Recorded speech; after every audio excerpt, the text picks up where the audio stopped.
వార్తావాణికి స్వాగతం. ఈ కథనాన్ని మీకు అందిస్తున్నది మణిశర్మ.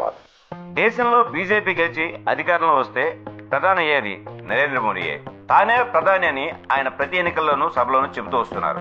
బీజేపీలో చూస్తే ఈ రోజు వరకు కూడా ఆయనకు ఈ విషయంలో పోటీనే లేదు. ఫుల్ మెజార్టీ వస్తే మోదీని మించి ఎవరు కూడా మరో మాట కూడా తీసుకురారు అని అంటున్నారు. అయితే బీజేపీ ఇప్పుడు సొంతంగా 370 సీట్లు సాధించాలని, అలాగే ఎన్డీఏ పక్షాలతో కలుపుకుని 400 స్థానాలు అనే అతిపెద్ద లక్ష్యం పెట్టుకుని ముందుకు సాగుతోంది. ఈ కీలక సమయంలో బెయిల్పై బయటకు వచ్చిన ఢిల్లీ సీఎం అరవింద్ కేజ్రీవాల్ ఆసక్తికర చర్చకు తరలేపారు.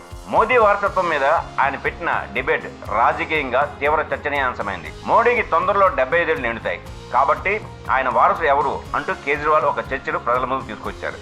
7.5 పదుల వయసు దాటిన వారు క్రియాశీలక రాజకీయాల్లో ఉండరాదని బీజేపీ ఒక రూల్ ను పాస్ చేసింది. తద్వారా అగ్రనేతలు మురళీ మనోహర్ జోషి, అద్వానీ, ఉమాభారతి వంటి నేతల్ని పక్కన పెట్టేసింది. ఇప్పుడు అదే రూల్ మోదీకి వర్తిస్తుందని, ఆ లెక్కన మోడీ తర్వాత ప్రధాని అయ్యేది అమిత్ షాయేనని పేర్కొన్నారు.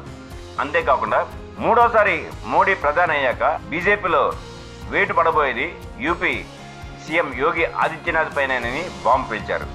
అయితే ఈ వ్యాఖ్య వెనుక రాజకీయ వ్యూహం ఉందని విశ్లేషకులు పేర్కొంటున్నారు.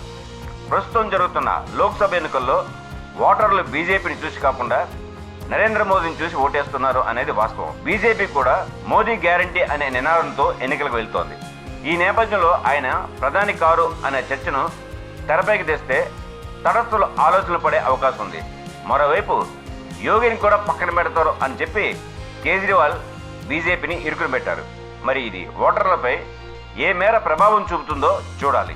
ఇక్కడతో ఈ కథనం సమాప్తం. మా ఈ వీడియో మీకు నచ్చినట్టయితే మరిన్ని అప్డేట్స్ కోసం లైక్ చేయండి, షేర్ చేయండి, సబ్స్క్రైబ్ చేయండి.